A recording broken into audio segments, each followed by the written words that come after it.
Welcome to me ఇంటి నేస్తం Lavanya. Upcoming రివ్యూలోకి వెళ్ళిపోదాం. అరుంధతి చిత్రగుప్త దగ్గరికి వస్తుంది. గుప్తా గారు, ఎందుకు నా దగ్గర ఇంత పెద్ద నిజాన్ని దాచిపెట్టారు? మీరు నాకు దగ్గర ఏం దాస్తున్నారో నాకు అర్థమైపోయింది గుప్తా గారు. నేను ఇందాక బాల్ని పట్టుకుంటే అదేదో తమాషాకి అన్నారు. ఇప్పుడు నేను లోపలికి వెళ్ళాను. మనోహరికి కాళ్ళు అడ్డం పెట్టగానే తను పడిపోయింది.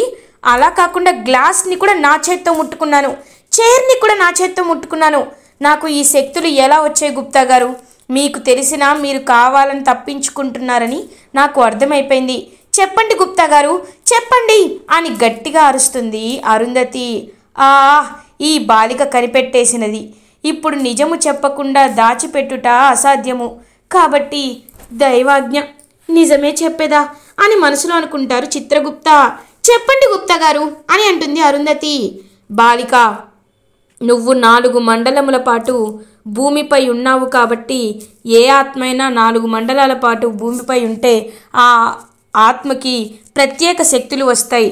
వాటి ద్వారా తను ఎవరినైనా ఏ వస్తువునైనా ముట్టుకోవచ్చు. ఏమి తన మనసులో కోరిక కోరుకుంటే అది ఖచ్చితంగా నెరవేరుతుంది. ఇప్పుడు నీ విషయంలో కూడా అదే జరుగుతుంది అని అంటారు చిత్రగుప్త. ఒక్కసారిగా ఇంకా అరుంధతి చాలా అంటే చాలా హ్యాపీగా ఫీల్ అవుతుంది. అప్పుడే ఇంకా ఇంటికి వచ్చిన బాగి కూడా అరుంధతితో కలిసి డ్యాన్స్ వేస్తూ ఇంకా తన హ్యాపీనెస్ని షేర్ చేసుకుంటుంది. అరుంధతి, అక్క ఇవాళ ఇంత సంతోషంగా ఉన్నారేంటి అని అడుగుతుంది. ఏం లేదు మిస్ అమ్మ, శక్తులు వచ్చాయి అందుకే అని అంటుంది అరుంధతి. శక్తులా? ఏం శక్తులక్క అని అడుగుతుంది. నాకు కాదు, హీరోయిన్, కథలో హీరోయిన్ ఉంది కదా, తనకి శక్తులు వచ్చాయి అంతే, అందుకే ఇంత హ్యాపీగా ఉన్నాను అని అంటుంది అరుంధతి. ఓ అవునా అక్క, మీకు ఒక విషయం తెలుసా? మీరు మొన్న ఇచ్చిన ప్లాన్ వర్కౌట్ అయిందక్క అని అంటుంది బాగి. అవుతుంది, ఎందుకు అవదు, నోటితో అన్నాను కదా అని మనసులో అనుకుంటుంది అరుంధతి. అక్క, అలాగే నేను నా భర్త దగ్గర అవ్వడానికి ఇంకేదైనా ప్లాన్ చెప్పొచ్చు కదక్క అని అంటుంది బాగి. ఏమనుకుంటున్నావు మిస్ అమ్మ, నువ్వు అన్నీ అలా వచ్చేస్తాయి అనుకుంటున్నావా ఏంటి? కొంచెం టైం పడుతుంది, దేనికైనా సమయం వస్తుంది, అప్పుడు ఏం జరగాలో అదే జరుగుతుంది. నువ్వు ముందు వెళ్ళు, నేను కథ ఆలోచించుకోవాలి అని అంటుంది అరుంధతి. సరే అక్క, నేను మీతో తర్వాత వచ్చి మాట్లాడతానని చెప్పి లోపలికి వెళ్ళిపోతుంది బాగి. అరుంధతి చిత్రగుప్తతో, గుప్తా గారు, నాకు ఇప్పుడు ప్రత్యేక శక్తులు వచ్చాయి కాబట్టి నేను కోరుకున్నది నిజంగా జరుగుతుంది కాబట్టి అంజు విషయంలో, నా తండ్రి విషయంలో నేను ఖచ్చితంగా కోరుకోవాలనుకుంటున్నాను అని అంటారు. బాలిక, నువ్వు కోరుకున్నచో అవి ఖచ్చితంగా జరుగును. కానీ ఒక్కసారి ఆలోచించుము బాలిక, అవి ఎటువంటి పర్యావసరాలకి ఎలాంటి కాన్సిక్వెన్సెస్కి దారి తీస్తుందో అనేది ఒక్కసారి ఆలోచించుకో బాలిక. ముందు నువ్వు వేరే వాటిపై దృష్టి పెట్టు అని ఇంకా చిత్రగుప్త అరుంధతికి చెప్తూ ఉంటారు. ఇది ఇలా ఉండగా మనోహరి ఒక సీక్రెట్ ప్లేస్కి వెళ్ళి గోరాని మీట్ అవుతుంది.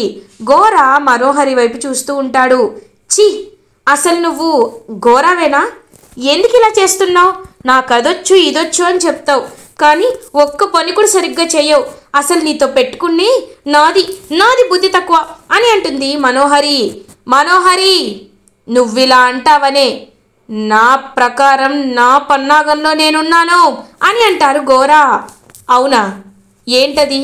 పెద్ద సాధించేవాడికి కూడా ఉండదు ఇన్ని ప్లాన్లు, నువ్వు మాత్రం అడుక్కొక ప్లాన్ వేస్తావు, అన్నీ ఫెయిలే అని అంటుంది మనోహరి. ఏయ్, నన్ను తక్కువ చేసి చూడొద్దు మనోహరి. ఈ ఘోర తాంత్రిక శక్తి గురించి నీకు తెలీదు. ముందు చూస్తావు మనోహరి. నీకొక విషయం తెలుసా? అరుంధతి ఆత్మకి ప్రత్యేక శక్తులు వచ్చాయి అని అంటాడు గోరా. ఒక్కసారిగా మనోహరి షాక్ అయిపోతుంది. గోరా, ఏమంటున్నావు నువ్వు అని అంటుంది. అవును, ఈ రోజుకి ఆ బాలిక 4 మండలాలైంది ఆత్మగా ఉండి. కాబట్టి శాస్త్రాల ప్రకారం ఏదైనా ఆత్మ 4 మండలాలు దాటి భూమిపై ఉంటే ఖచ్చితంగా ఆత్మకి కొన్ని ప్రత్యేక శక్తులు వస్తాయి. అలాంటి శక్తులే ఇప్పుడు ఆ అరుంధతి ఆత్మకు కూడా వచ్చాయి. కాబట్టి వాటిని మనం పట్టుకోవడం చాలా అసాధ్యం. అందుకే నేను ఎవ్వరికీ తెలియకుండా రహస్యంగా ఒక మంత్రాన్ని జపిస్తున్నాను. ఆ మంత్ర ప్రభావంతో ఖచ్చితంగా ఆత్మని బంధిస్తాను. కాకపోతే ఆ ఆత్మకి తోడుగా ఆ ఆత్మ రక్తం కూడా నాకు కావాలి. వాళ్ళ కూతుర్లలో ఎవరో ఒకరు నాకు కావాలి అని అంటాడు గోరా. ఖచ్చితంగా ఖచ్చితంగా, కానీ ఈసారైనా అని అంటుంది మనోహరి. ఇన్ని రోజులు నేను కేవలం సంకల్పంతో చేశా, కానీ ఇప్పుడు పగతో చేస్తున్నా. ఖచ్చితంగా వర్కౌట్ అవుతుంది అని చెప్తారు అఘోరా. ఇంకా వెంటనే మనోహరి చాలా హ్యాపీగా, అమ్మయ్యా ఆ ఘోరాన్ని రెచ్చగొట్టాను. ఖచ్చితంగా ఆ ఘోర అరుంధతిని బంధించేస్తాడు. ఎవరెలా పోతే నాకెందుకు, బాగీని పక్కకి తప్పించేసి అమర్ని నేను పెళ్లి చేసుకోవాలి అని హ్యాపీగా ఇంటికి బయలుదేరుతుంది. అలా ఇంకా మనోహరి. ఇది ఇలా ఉండగా అమర్ అండ్ రాథోడ్ ఇద్దరు బాగీ వాళ్ళ ఫ్రెండ్ కరుణని మీట్ అవుతారు. కరుణ హాయ్ అని అంటారు అమర్. హాయ్ సార్, మీరిలా మా ఇంటికి అని అంటారు. ఏమీ లేదు, మిస్సమ్మ గురించి కొన్ని ముఖ్యమైన విషయాలు తెలుసుకోవాలి, అందుకే ఇక్కడికి రావాల్సి వచ్చింది అని అంటారు. మిస్సమ్మ మిస్సమ్మ అంటే అని అంటారు. సార్ ఏం సార్ మీరు మీ నిక్ నేమ్ అందరికీ చెప్తారేంటి? అదేనమ్మా, బాగీ ఉంది కదా, బాగీకి ఇష్టమైన అలవాట్లేంటి, అసలు తనకి ఏమంటే ఇష్టం, తనకి ఏమేం కోరికలున్నాయి అలాంటి ఫ్రెండ్స్తో చెప్పుకుంటుంది కదా, అవి మాకు కాస్త చెప్తే ఆయన తన భార్య కోరికలు తీరుస్తాడు అంతే అని అంటారు రాథోడ్. ఓ బాగీ గురించా సార్, దానికి పాపం బాగా కష్టపడి డబ్బులు సంపాదించి ఒక మంచి కంపెనీలో జాయిన్ అయ్యి లైక్ ఉద్యోగంలో జాయిన్ అయ్యి బాగా డబ్బులు సంపాదించి సొంతగా ఓ బిజినెస్ పెట్టుకోవాలని చిన్నప్పటి నుండి కోరిక అని అంటారు. అది మాకు తెలుసమ్మా, ఇంకా ఇంకా తనకేమంటే ఇష్టం అని అంటారు. సార్ తను శారీస్కి డిజైన్స్ బాగా వేస్తుంది, తనలా యూనిక్గా వేసేవాళ్ళు చాలా తక్కువ సార్. తను డిజైనింగ్లో అదరగొట్టేస్తుంది, ఫ్యాషన్ డిజైనర్ అవ్వాలని కూడా అనుకుంది, కానీ పాపం వాళ్ళ ఇంట్లో ఆర్థిక స్తోమత వల్ల అవ్వలేకపోయింది. తను ఎప్పటికైనా అది అవ్వాలని కోరుకుంటుంది అని అంటుంది కరుణ. ఓ ఇది నాకు ఖచ్చితంగా యూజ్ అవుతుంది. ఇంకా తనకి ఎలాంటివంటే ఇష్టం అని అడుగుతారు. తనకి ఎప్పుడు నవ్వుతూ చలాకీగా ఉండడం అంటే ఇష్టం, ఇంకా తనకి పువ్వులలో మల్లె పువ్వులంటే చాలా ఇష్టం, అండ్ తనకి ఈ స్వీట్ అంటే ఇష్టం అని చెప్పి ఇంకా అన్ని ఇష్టాలని అమర్ తెలుసుకుంటాడు. ఇదంతా గమనిస్తున్న రాథోడ్, సార్ మీరు మెల్లగా మిస్సమ్మ వైపు తిరుగుతున్నారు, నాకు అర్థమవుతుంది అని హ్యాపీగా ఫీల్ అవుతాడు రాథోడ్ అన్నీ తెలుసుకున్నావు కదా, ఇప్పుడు మన ప్లాన్ అని ఇంకా అమర్ అయితే రాథోడ్తో ఒక ప్లాన్ని చెప్తాడు. సార్ సూపర్ సార్ అని అంటాడు రాథోడ్. సరే నేను కాస్త షాపింగ్ చేసుకోవాలి అని ఇంకా పాపం బాగీకి నచ్చిన డ్రెస్ కొని ఇంకా అలా మల్లెపూలను తీసుకొని ఇంటికి బయలుదేరుతాడు అమర్. ఇది ఇలా ఉండగా పిల్లలందరూ ఇంటికి రీచ్ అవుతారు. ఇంకా అందరూ బాగా హోంవర్క్ చేసి పాపం అలసిపోతారు. అప్పుడే అక్కడికి అరుంధతి వస్తుంది. అరుంధతి పిల్లల వైపు చాలా ప్రేమగా చూస్తూ ఉంటుంది. మీరందరూ ఇంతే కలిసి ఇంతే కలివిడిగా ఉండాలి, ఎప్పుడు నా పేరు ఆయన పేరుని మీరు నిలబెడుతూనే ఉండాలి అని పాపం అలా ఇంకా వాళ్ళ వైపు చూస్తూ ఉంటుందన్నమాట అరుంధతి. అంజలి అబ్బా ఇవాళ తల బద్దలైపోతుంది, ఎంతో నొప్పి వస్తుంది, ఏం చేయాలో అర్థం కావటం లేదు అని ఇంకా తల పట్టుకొని కూర్చుంటుంది. అంజు వస్తుంది ఎందుకు రాదు, నిన్నంతా ఇంట్లోనే ఉన్నానని బాగా ఫోను టీవీ చూసావు కదా, అందుకే ఇవాళ ఎఫెక్ట్ చూపిస్తుంది, నీకెన్నిసార్లు చెప్పానే ఫోన్ ఎక్కువ చూడొద్దని అని అంటుంది అమ్ము. చూడు సిల్లీ సిస్టర్, రెస్ట్రిక్షన్స్ మీలాంటి కామన్ పీపుల్కి ఉంటాయి, నాలాంటి స్పెషల్ అమ్మాయికి కాదు. నీకొక విషయం తెలుసా, ఇవాళ నన్ను కనీసం ఒక్క మాట కూడా ఆ ప్రిన్సిపల్ అనలేదు, ఆ పిచ్చి ప్రిన్సిపలే భయపడిపోతూ మాట్లాడింది అని అంటుంది ఇంకా అంజు. ఓ అవునా అని అంటారు ఇంకా పిల్లలందరూ. సరే ఇంకా నాకు ఎక్కువ హెడ్ఏక్ వస్తుంది మీతో మాట్లాడుతుంటే అని ఇంకా పక్కకి వెళ్ళిపోయి బాగా హెడ్ఏక్తో బాధపడుతూ ఉంటుంది అంజు. అదే టైంకి ఇంకా అరుంధతి అంజు దగ్గరికి వస్తుంది. ఇంకా అంజు అయితే అలా పాపం కళ్ళు మూసుకొని నిద్రపోతూ ఉంటే అంజుకి వచ్చి ఇంకా చక్కగా తలకి మసాజ్ చేస్తుంది అరుంధతి. ఇంకా అరుంధతి తను ఆత్మననే విషయమే మర్చిపోయి పాపం అంజుకైతే తలకి మసాజ్ చేస్తుంది. ఆహా మిస్సమ్మ ఇంకొంచెం మసాజ్ చేయి అని అంటూ ఉంటుందన్నమాట అంజు. ఇంకలా మసాజ్ చేస్తూ ఉంటుంది అరుంధతి. అయ్యో నేను అంజుని ముట్టుకున్నాను కదా, అమ్మో అని అక్కడి నుండి వెళ్ళిపోతుంది అరుంధతి. అప్పుడే ఇంకా బాబుకి పిల్లలకి మిల్క్ తీసుకొని వస్తుంది. మిస్సమ్మ నీ చేతిలో ఏముందో కానీ సూపర్, నా తలనొప్పి తగ్గిపోయింది అని అంటుంది. ఇంకా అలా బాగీతో అంజు తలనొప్పా, నేనేం చేశాను, నేను ఇప్పుడేగా వచ్చాను అని అంటారు. ఊరుకో మిస్సమ్మ, నువ్వే కదా నాకు మసాజ్ చేసావు, హ్యాపీగా నా తలంతా మసాజ్ చేశాక నా హెడ్ఏక్ అంతా పోయింది అని అంటుంది అంజు. అరే నేనెక్కడా అని ఇద్దరు చాలాసేపు వాదించుకుంటూ ఉంటారు. ఏహే ఆపండి, ఇందాకటి నుండి ఇద్దరు ఓ వాదించుకుంటూనే ఉన్నారు. సరే ఏదో ఒకటి, నీ తలనొప్పి తగ్గింది కదా, నువ్వు వచ్చి పడుకో, మిస్సమ్మ నువ్వు పాలిచ్చేసి వెళ్ళిపో అని అంటుంది. అమ్ము ఏంటో ఈ అంజుకి మైండ్ పోయినట్టుంది అని మనసులో అనుకుంటుంది బాగి. ఏంటో ఈ మిస్సమ్మకి మైండ్ పోయినట్టుంది అని అనుకుంటుంది అంజు. ఇంకదంతా దూరం నుంచి చూస్తూ ఉంటుంది అరుంధతి. మిస్సమ్మ అని పిలుస్తాడు అమర్. ఇంకా అమర్ దగ్గరికి పరిగెత్తుకుంటూ వెళ్తుందనమాట పాపం బాగి. ఏంటండి అలా పిలిచారు అని అడుగుతుంది. నీతో కాస్త మాట్లాడాలి అని అంటాడు అమర్. ఇంకా అమర్ దగ్గరికి వెళ్తుందనమాట అలా మిస్సమ్మ. ఇంకా అమర్ ఇదిగో నీకోసం ఏం తీసుకొచ్చానో చూడు అని ఇంకా ఒక కవర్ అయితే ఇస్తాడనమాట అమర్.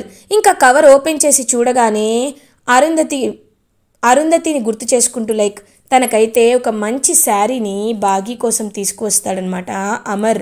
ఒక్కసారిగా శారీని చూసి చాలా అంటే చాలా హ్యాపీగా ఫీల్ అవుతుంది బాగీ. నీకు ఈ కలర్ అంటే చాలా ఇష్టం అని తెలిసింది, అందుకే ఈ శారీని చూడగానే నువ్వే గుర్తుకు వచ్చావు, తీసుకొచ్చాను, నచ్చిందా అని అడుగుతాడు అమర్. ఇంకా అమర్ వైపు చాలా ప్రేమగా చూస్తుంది బాగీ. ఏవండి మీరు నాకు ఎప్పుడూ గిఫ్ట్ ఇవ్వలేదు, ఇది మీరిచ్చిన ఫస్ట్ గిఫ్ట్ అని చెప్పి ఇంకలా పాపం చీర వైపు మురిసిపోతూ ఉంటుందన్నమాట బాగీ. అది మాత్రమే కాదు, నీకు నచ్చిన పువ్వులను కూడా తీసుకువచ్చాను అని అలా ఇంకా వాటిని ఇస్తాడనమాట అమర్. ఇంకా ఒక్కసారిగా అమర్ వైపు చూస్తూ అమర్ని హక్ చేసుకుంటుంది బాగీ. ఇంకా అమర్ అలా ప్రేమగా బాగీ వైపు చూస్తూ ఉండిపోతాడు. ఇదంతా ఇంకా దూరం నుంచి అరుంధతి గమనిస్తూ ఉంటుంది. ఏంటి ఇదంతా నేనెందుకు చూడాల్సి వస్తుంది అని బాధపడుతూ ఉంటుంది అరుంధతి. బాలిక నువ్వు దేన్ని మార్చలేవు కాబట్టి నువ్వు అనుకున్నది చూసుకో అని చెప్పి ఇంకా చిత్రగుప్త కూడా ఓదారుస్తూ ఉంటారు అరుంధతిని. ఇది ఇలా ఉండగా నెక్స్ట్ డే మార్నింగ్ అవుతుంది. గోరా చెప్పిన ప్లాన్ ప్రకారం మనోహరి ఆంటీ అందరం కలిసి గుడికి వెళ్ళి చాలా రోజులైంది కదా, గుడికి వెళ్దామా అని అడుగుతుంది. తప్పకుండా వెళ్దాం, కాకపోతే ఇప్పుడు అని అంటారు నిర్మలమ్మ. అయ్యో ఎప్పుడేంటి ఆంటీ, గుడికి వెళ్ళడం మంచి పనే కదా, రండి వెళ్దామని చెప్పి ఇంకందరినీ గుడికి రెడీ చేస్తుంది మనోహరి. మరి పిల్లలు అని అంటారు. అంజు వెంటనే గుడికైతే నేను రాలేను అని అంటారు. అవును బామ్మ, మేము రెస్ట్ తీసుకుంటాం, కాస్త బాగా అలసిపోయాం, ఇవాళ సండే కదా, ఇవాళ ఒక్కరోజు మేము రెస్ట్ తీసుకుంటాం అని అంటారు పిల్లలు. సరే సరే వెళ్ళండి అని చెప్పి ఇంకందరినీ పంపించేస్తారనమాట. అలా ఇంకా వెంటనే ఒక్కసారిగా మనోహరి ఫోన్ చేస్తుంది గోరాకి. గోరా పిల్లలు ఇంట్లో ఒంటరిగా ఉన్నారు, ఇప్పుడు నువ్వు ఏదైనా చేయొచ్చు, కాబట్టి నీకు నచ్చింది వాళ్ళలో ఎవరిని తీసుకువెళ్తావో నీ ఇష్టం అని అంటుంది మనోహరి. సరే నువ్వు చెప్పావుగా, నేను చూసుకుంటాను అని ఇంకా వెంటనే గోరా అయితే ఇంటి లోపలికి అడుగు పెట్టాలని ప్రయత్నిస్తూ ఉంటాడు. ఇంకా గోరాకి కొన్ని శక్తులు రావడంతో ఇంకా గోరా అయితే అలా పాపం పిల్లల్ని భయపెడుతూ ఉంటాడు. ఇంకా ఒక్కసారిగా ఉరుములు మెరుపులు వచ్చేసరికి పాపం అమ్ము అండ్ అంజు అయితే చాలా భయపడిపోతూ ఉంటారు. అమ్ము నాకు భయం వేస్తుంది అమ్ము అని చెప్పి పాపం భయపడుతూ ఉంటుంది. అంజు చిన్న పాప కాబట్టి, అంజు నువ్వేం భయపడద్దు, నేను ఇప్పుడే డాడీ వాళ్ళకి కాల్ చేస్తాను, నువ్వు ఇక్కడే ఉండు, ఎక్కడికి వెళ్ళొద్దు అని చెప్పి ఇంకా పాపం అలా ల్యాండ్లైన్ ఫోన్ దగ్గరికి వెళ్తూ ఉంటుంది అమ్ము. ఈలోపు భయంకరంగా భడేల్ అని చెప్పి మెరుపులు రావడంతో పాపం వెళ్ళి డైనింగ్ టేబుల్ కింద దాక్కుంటుంది. అలా అంజు, అమ్మా మిస్ అమ్మ, ఎవరైనా రండి, నన్ను కాపాడండి, అమ్మా అమ్మా అని పాపం అరుస్తూ పాపం బాధగా ఏడుస్తూ ఉంటుంది అంజు. అదే టైంకి గోరా అయితే అలా ఇంకా ఇంటి లోపలికి ఎంటర్ అవుతాడు. గోరా అలా ఇంకా అంజు దగ్గరికి వెళ్తూ ఉంటాడు. అంజు గోరాను చూసి ఒక్కసారిగా గట్టిగా అరుస్తుంది. ఇంకా అమ్ము కూడా గోరాను చూసి వెంటనే పక్కనే ఉన్న ఒక పెద్ద స్టిక్ తీసుకొని, ఏయ్ ఎవరు నువ్వు, లోపలికి ఎలా వచ్చావు, నిన్ను చంపేస్తాను, వెళ్ళిపో అని చెప్పి పాపం భయపెడుతూ ట్రై చేస్తుందనమాట అమ్ము.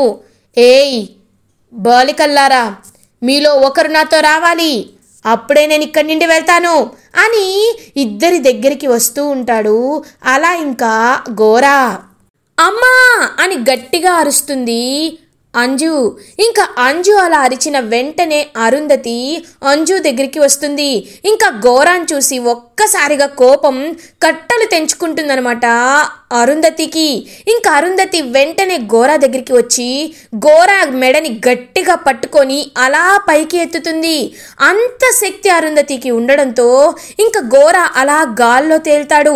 ఒక్కసారిగా అమ్ము అండ్ అంజు అయితే షాక్ అయిపోతారు. ఇంకా గోరాని గట్టిగా భడేలని ఇసిరి కొడుతుంది అరుంధతి. గోరా అవతల వెళ్ళి పడతాడు. ఏయ్ అని చెప్పి మళ్ళీ ఇంకా అరుంధతి మీదికి వస్తూ ఉంటాడు గోరా. అరుంధతి అస్సలు ఊరుకోకుండా గోరాని పట పట పట అని చెప్పి కొట్టి కొట్టి కొట్టి గోరాని చిత్తడిగా కొట్టేస్తుందనమాట అరుంధతి. ఇంకా పక్కనే ఉన్న ఒక వస్తువు తీసుకొని రే అని చెప్పి ఆదికాళిలా మారుతుంది, మహాకాళిలాగా అరుంధతి. ఒక్కసారిగా అరుంధతి రూపాన్ని చూసి షాక్ అయిపోతాడు గోరా. రేయ్ నిన్ను చంపకుండా ఎందుకు వదులుతున్నానో తెలుసా, నువ్వు కూడా మనిషివే కాబట్టి పో, ఇంకొకసారి నా కుటుంబం జోలికి కానీ నా పిల్లల జోలికి కానీ వచ్చావంటే నిన్ను నిలువున పోతేస్తాం అని ఇంకా గట్టిగా బుద్ధి చెప్పి అఘోరాన్ని తరిమేస్తుంది అరుంధతి. ఇలా ఎపిసోడ్ ఎండ్ అవుతుంది. ఫర్దర్ ఎపిసోడ్ రివ్యూస్ ముందుగా మీకు కావాలి అనుకుంటే మా ఛానల్ని సబ్స్క్రైబ్ చేసుకోండి. Thanks for watching.